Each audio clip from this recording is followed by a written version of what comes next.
Hello friends, Radhe Radhe. मैं आपको जया एकादशी व्रत की कथा सुनाती हूँ। पांडुनंदन भगवान श्री कृष्ण से हाथ जोड़कर नम्रता पूर्वक बोले, हे नाथ, अब आप कृपा कर मुझको माघ शुक्ल एकादशी का वर्णन कीजिए और उस व्रत के करने से क्या पुष्प फल होता है। भगवान श्री कृष्ण ने कहा, राजन, इस एकादशी का नाम जया है और ये अच्छे फल को देने वाली है। इसका व्रत करने वाला ब्रह्म हत्या से मुक्त हो जाता है और अंतकाल में उसे काम और मोक्ष की प्राप्ति होती है। इस व्रत द्वारा मनुष्य योनि से छूट जाते हैं।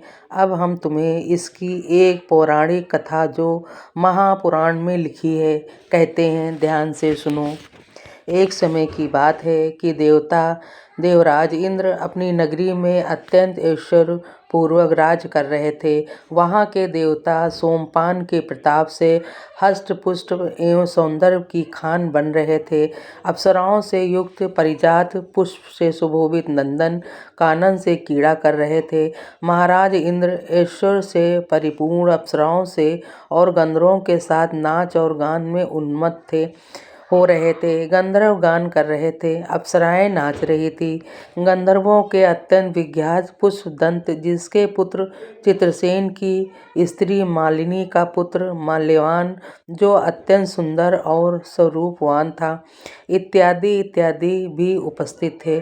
माल्यवान के अत्यंत सुंदर स्वरूप का अवलोकन कर पुष्पवती नामक एक अत्यंत रूपवती गंधर्व कन्या कामदेव की पीड़ा से व्यथित हो उठी और अपने सुंदर स्वरूप और हाव भाव एवं दिव्य कटाक्षों में माल्यवान के हृदय को व्यथित एवं कामशक्त कर दिया। पुष्पवती के सुंदरता के निसंदेह ही विलक्षण थी। इसके महापाश से निसंदेह ही कामपाश को विलज्जित कर रहे थे। मुख चंद्रमा के समान प्रकाशमान, नेत्र बड़े बड़े और कान तक फैले हुए थे।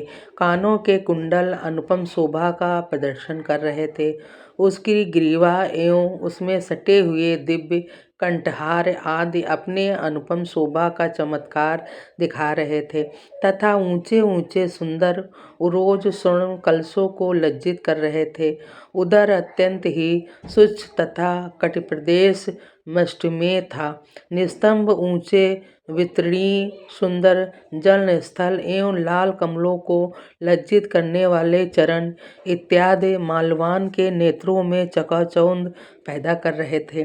यद्यपि ये दोनों ही प्रेमी एक दूसरे पर अत्यंत ही अनुरक्त हो रहे थे, तथापि भयवश इंद्र को प्रसन्न करने के लिए बांध थे। अस्तु, अन्य गंधर्वों और अप्सराओं के साथ मिलकर कार्य आरंभ किया, परंतु काम के वशीभूत होने के कारण इनका नृत्य एवं गान संभव नहीं उतर रहा था।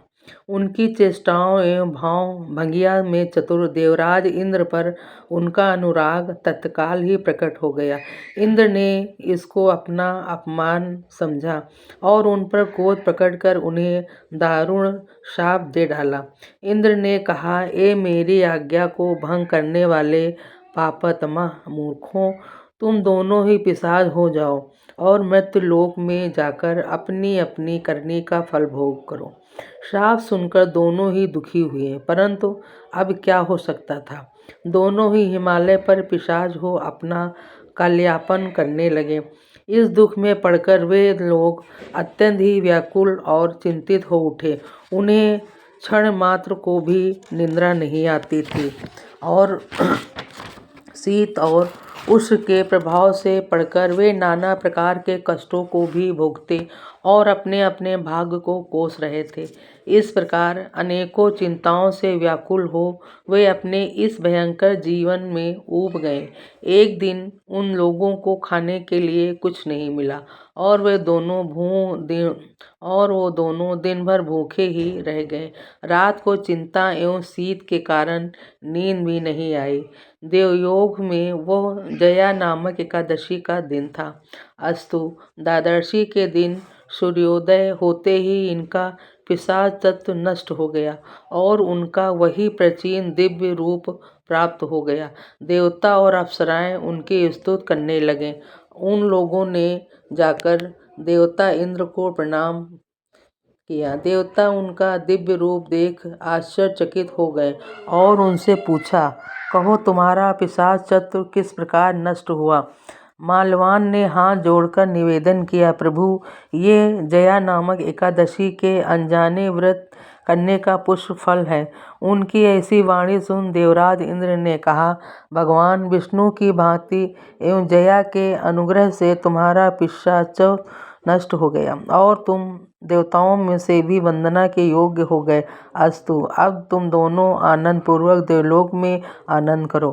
हे राजन, देखो कैसा प्रभाव दिखाया इस जया एकादशी व्रत के पुष्प फल ने। इसीलिए इस जया एकादशी व्रत को अवश्य करना चाहिए, क्योंकि यह व्रत अनेकों अनुपम फलों को देने वाला है। भक्ति पूर्वक जया का व्रत करने वाला निसंदेह ही 100 वर्ष तक पर्यंत स्वर्ग में निवास करता है। जय श्री कृष्ण। राधे राधे।